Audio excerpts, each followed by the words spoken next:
மக்களே, தமிழ்நாட்டின் திரையரங்குகளில் பிப்ரவரி 21 வெளியாகி வெற்றி நடை போட்டுக் கொண்டிருக்கக்கூடிய திரைப்படம் டிராகனுடைய திரை விமர்சனத்தை பத்தி தான் இந்த செக்மெண்ட்ல நாம பார்க்க போறோம்.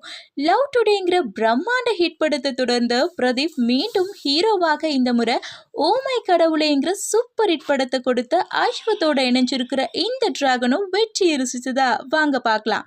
பிரதீப் 12th நல்லா படிச்சு 96% எடுத்து மெரிட்ல ஒரு காலேஜ்க்கு போறாரு. ஆனா ஸ்கூல்ல நல்லா படிச்ச தன்னை ஒரு பெண் வேண்டான்னு சொல்லிட்டாங்கன்னு கல்லூரியில அடாவடி செய்யக்கூடிய பையனா வலம் வராரு.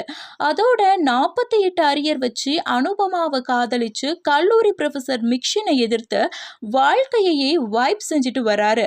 தன்னோட படித்தவர்கள் எல்லாம் வேலைக்கு போக இவர் பிக் பாஸ் பார்த்துட்டு பொழுது கழிச்சிட்டு இருக்காங்க. இதனால அனுபமா பிரதீப பிரேக்கப் செய்ய இனி இவங்களுக்கு முன்னாடி நல்லா வாழ்ந்து காட்டணும்னு போலி சான்றிதழ் தயார் செஞ்சு 3 லட்சம் சம்பளத்திற்கு வேலை செய்கிறாரு. வாழ்க்கையில் எல்லாமே செட்டிலாக ஒரு நாள் மிக்ஷின் பிரதீப்பை பார்த்து போலி சான்றிதழ் குறித்து பேச பிரதீப் காலில் விழுந்து கெஞ்சுறாரு. அப்போ மிக்ஷின் சரி 48 அரியரை இப்போ கிளியர் செஞ்சே ஆகணும், மீண்டும் உன் தப்பு திருத்து, நான் உன்னை விட்டுறேன்னு சொல்ல பிறகு பிரதீப் என்ன செஞ்சாரு அப்படிங்கிறது தான் மீதி கதையே. பிரதீப் அப்படியே அந்த கால தனுஷ் தான். அவரின் காமெடி டைமிங், காதலிப்பது, பிரேக்கப் ஆவது, அதுக்காக ஃபீல் பண்றது அப்படின்னு தனுஷை அப்படியே பிரதிபலிச்சிருக்காரு. அதே சமயம் ரசிக்கவும் வச்சிருக்காங்க. கண்டிப்பாக தமிழ் சினிமாவிற்கு பிரதீப் ஒரு நல்வரவு தான். ஏன் அடுத்த சென்சேஷனல் கூட அவர் தான் சொல்லலாம். அனுபமா முதல்ல வெறும் காட்சி பொருள் போல் வழக்கமான ஹீரோயினா வந்து போனாலும் 2ஆம் பாதையில பிரதீப் ஹரியரை கிளியர் செய்ய அவர் செய்யும் உதவிகள் அழகா எடுத்து காட்டப்பட்டிருக்கு. இயக்குனர் ஐஸ்வர் இந்த கால ட்ரெண்டிங் என்ன அப்படிங்கறத தெரிஞ்சுக்கிட்டு அதுல ருத்ர தாண்டவமே ஆடி இருக்காரு. விஜய், சித்து, அர்ஷத் கான் ஆரம்பித்து பேட்ஃபேன் ரவி, ஜோ மைக்கேல்னு பல யூடியூப் பிரபலங்களை அங்கங்கே வர வச்சு கைத்தட்டல் வாங்கியிருக்காங்க.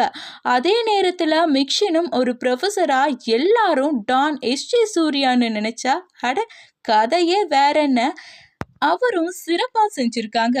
ஆரம்பத்துல படம் கெத்து பையன் பெண்களை திட்டுறதுன்னு போனாலும் 2ஆம் பாதையில இவை எல்லாத்தையுமே பிரதீப் ரியலைஸ் செய்யும் இடம் சூப்பரா அமைஞ்சிருக்கு. அதிலும் பிரதீப் அப்பாவா வரக்கூடிய மரியம் ஜார்ஜ் கடைசி வர தன் மகனுக்காக நிற்பது, இதற்காக அவர் காலில் விழுந்து பிரதீப் அழுவதுன்னு எமோஷனலாகவும் ஸ்கோர் செஞ்சிருக்காங்க.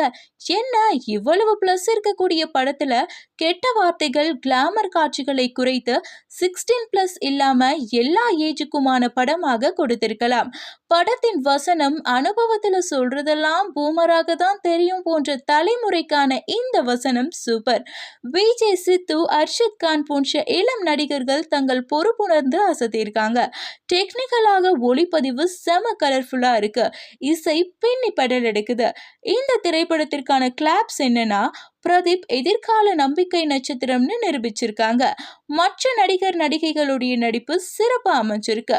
டெக்னிக்கல் விஷயங்கள், 2ஆம் பாதை குறிப்பாக எமோஷனல் காட்சிகள் கிளாப்ஸ்க்கு ஆளாகி இருக்கு. என்ன பல்ப்ஸ்னா கெட்ட வார்த்தையும் சில கிளாமர் காட்சிகளும் தான். மொத்தத்துல இந்த டிராகன் ஃபயர் தான். இது போல அடுத்த ஒரு திரை விமர்சனத்தில் உங்களை சந்திக்கும் வரை உங்களிடமிருந்து விடைபெறுவது பவித்ரா சிவராஜ்.